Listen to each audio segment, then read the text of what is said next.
Hi, I'm Bill O'Reilly reporting tonight from Washington. Thank you for watching us. The war on terror gets real for President Obama. That is the subject of this evening's Talking Points memo. The president talks a good game, and I do not say that in a negative way.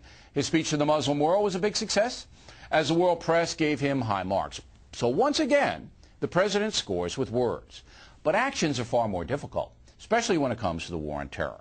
Today, the president was in Germany trying to convince that reluctant nation to take a few Gitmo prisoners and to help out more in Afghanistan. Germany could be far more cooperative in those areas. In fact, most nations could be far more cooperative in fighting the war on terror.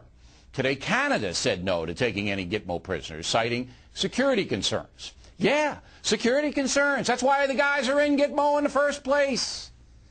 So I guess the president thinks that closing down the prison at Guantanamo Bay makes him a hero. But to me, the facility is needed.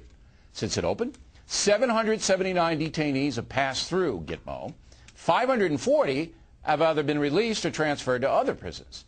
But only a very few nations have helped out in that regard. So the president is left almost pleading, as he did today with German Chancellor Merkel.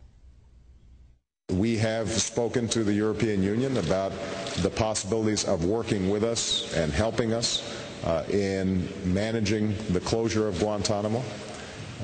Chancellor Merkel has been very open to discussions with us. We have not asked her for hard commitments, and she has not given us any hard commitments beyond having a serious discussion about are there ways that we can solve this problem.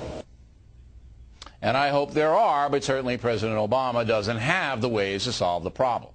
Now, the Department of Defense says 14% of released Gitmo prisoners may have returned to killing people. 14%. So it's clear that words are easy, but actions have consequences.